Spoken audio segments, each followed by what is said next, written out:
In the early hours of Christmas Eve, 1945, the Sodder family's home in Fayetteville, West Virginia, was engulfed in flames.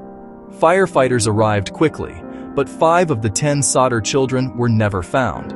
Their disappearance remains one of America's most haunting unsolved mysteries, a case that has puzzled investigators and intrigued the public for decades.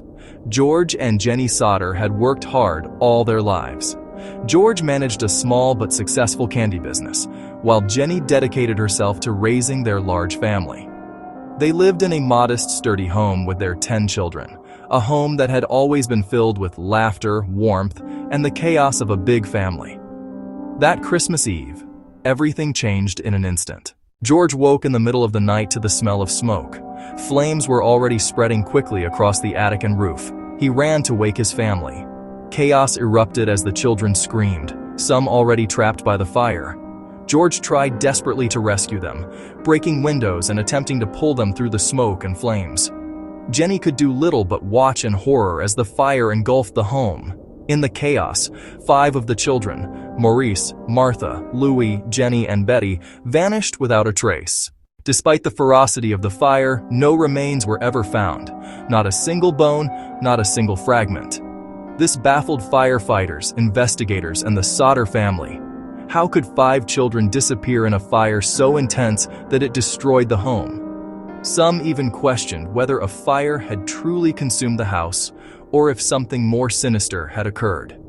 From the very beginning, the Sodder family suspected foul play. George and Jenny had received strange warnings before the fire. A week prior, a stranger had left an ominous note on their doorstep, which they kept but never understood. Friends and neighbors reported seeing unusual activity around the home in the days leading up to the fire, including a mysterious truck parked near the house late at night and unfamiliar people lingering on the street. Among the most puzzling details was a ladder that had been placed outside the home in a strange position. Some believed it was set there intentionally, either to allow someone to escape or to stage a scene. There were also reports of the children being seen alive weeks after the fire in nearby towns. Locals claimed to have spotted children who looked strikingly similar to the missing 5, raising the terrifying possibility that they had been abducted. Adding to the mystery were cryptic phone calls made to the Sodder family in the weeks and months after the fire. Voices whispered strange messages, including statements like, "We are here. You can't see us." These calls terrified the family, yet they could not trace the source. Every lead seemed to vanish, leaving the family more desperate and more convinced that something deliberate had occurred. Several theories emerged over the years regarding the disappearance of the Sodder children. The most widely discussed is the kidnapping theory.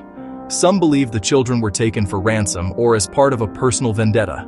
George Sodder had been involved in a dispute with local business competitors, and it is possible someone sought revenge in the most horrifying way possible, by taking the children. Another theory suggested that the fire itself was a cover-up for the abduction.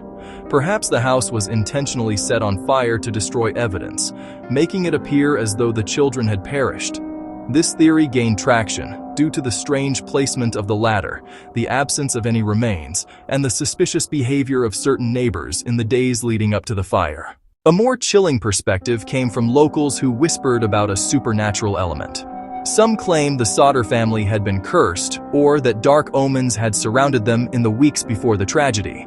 Though harder to substantiate, these stories fueled public fascination, and the Sodder case became a staple of mystery columns and radio shows across the nation. In the years following the fire, the Sodders searched tirelessly.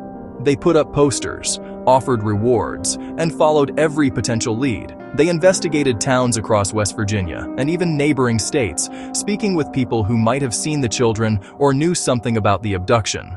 Despite these efforts, no concrete evidence emerged, and the children's whereabouts remained unknown. The family received letters and photographs over the years, some appearing to show adults who resembled the missing children. Some were cruel hoaxes, while others were inexplicable, leaving George and Jenny with hope and anguish in equal measure. The pain of uncertainty was compounded by the attention of the press, as reporters chronicled the case, speculated wildly, and occasionally reported sightings that led nowhere. The disappearance of the Sodder children remains one of the most enduring mysteries in American history. It has inspired books, documentaries, and countless discussions among mystery enthusiasts. Each year, new theories emerge, but none have been conclusively proven. The case serves as a haunting reminder that some mysteries resist closure, and some tragedies leave questions that may never be answered. What truly happened to the Sodder children that Christmas Eve?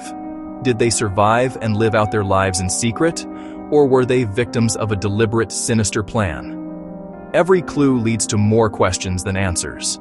The fire may have destroyed their home, but the disappearance of those 5 children continues to burn in the imagination of anyone who hears their story. Even today, decades later, the Sodder children remain missing. Their story continues to captivate and horrify, drawing new generations into one of the most chilling and enigmatic mysteries in American history. Some mysteries, it seems, are never meant to be solved.